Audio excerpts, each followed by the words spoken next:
Get ready for transcription in 5, 4, 3, 2, 1, start. Mr. Chairman, for about 12 years or more now, I have been related, first rather distantly and then more intimately, with the work of the Institute of Pacific Relations. I have profited by reading your publications and have always felt that you were doing good work in trying to understand the problems of the Pacific or the Far East. For a long time, I have felt that as time goes on, the problems of the Far East will become more complicated, and the center of gravity of the tension prevalent in the world today will shift to the Far East and, in particular, to Asia. While people readily agree that Asia has, to a certain extent, become the focal point of world tension, they relegate Asian problems to positions of relative insignificance and tend exclusively to emphasize the importance of European and other world problems. I agree that European problems are and have been very important, but I have felt that in the perspective of things to come, they were wrong in not devoting the requisite attention to the problems of developing Asia. Asia compels attention in many ways. There are a large number of backward countries in need of urgent economic development and others in which acute scarcity of vital commodities prevails. But what is most needed is an understanding that Asia is going through a process of change in that it is ferment.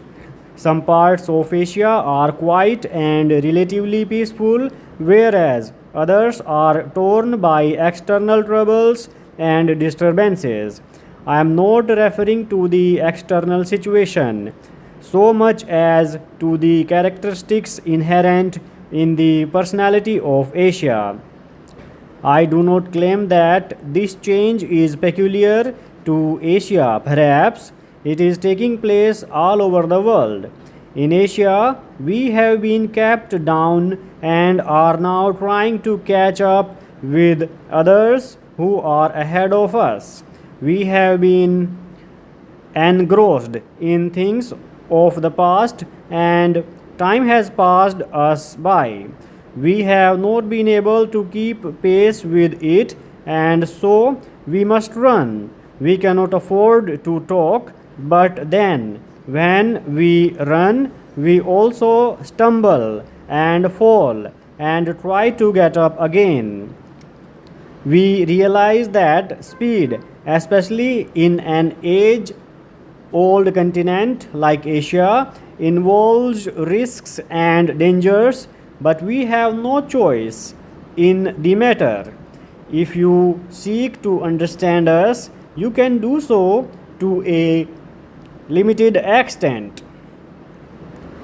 Asia is a huge continent, and the peoples of Asia are all different from one another, as they were reared in different cultures and traditions. In spite of all this, I think it is still true to say that there is such a thing as Asian sentiment. Perhaps this sentiment is merely the outcome of the past 300 years of European influence in Asia.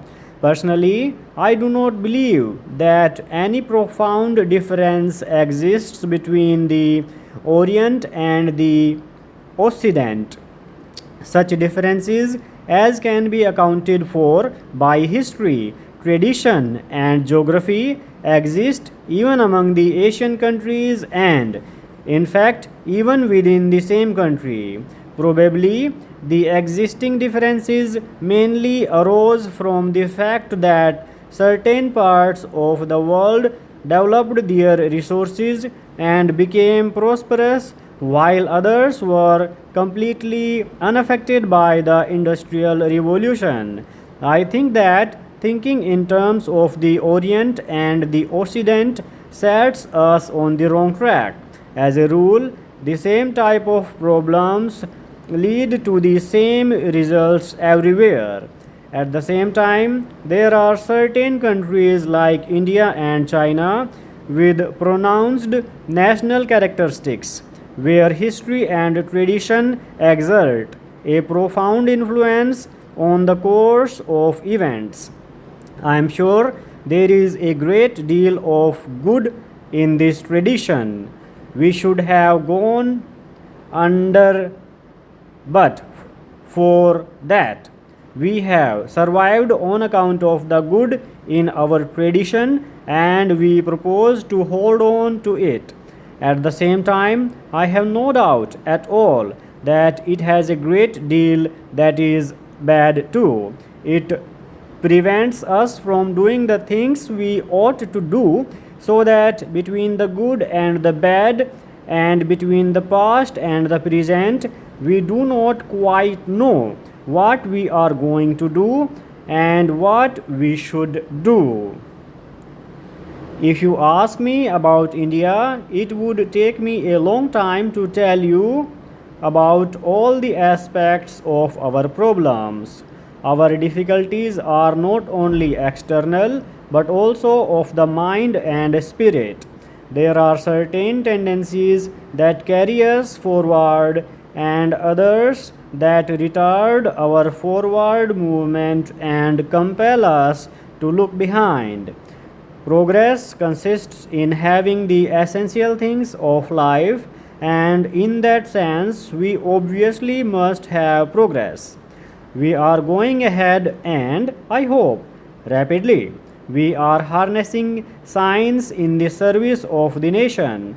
Yet, a doubt arises in my mind as to whether material progress really constitutes a remedy for our problems. It is, at best, only a partial solution. Something more is needed. We need a solution of the broad problems that afflict the world today. I rise to give my wholehearted support to this measure, which I consider to be of immense importance and a landmark in the history of industrialization in the country. This bill aims at setting up a permanent machinery for according protection to those industries of our country which stand in need of it. This country, which is so very rich in all its resources, was at one time of its history at the pinnacle of glory, not in the production of raw materials, but in the manufacture of finished goods. All its but the continuous foreign rule for centuries ruined all its industries, with the result that the country has been brought down from that height of industrial glory. For centuries, our production, though it was more or less of the cottage industry type, commanded markets throughout the world.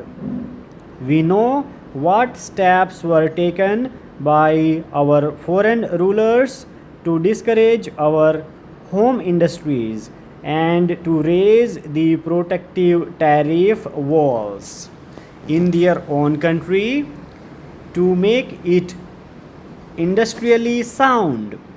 We know how our weavers were tarnished. It is a matter of history and needs no repetition here. Therefore, this country, which has been under the heel of the foreigners for centuries, has now to begin its life afresh. Full stop.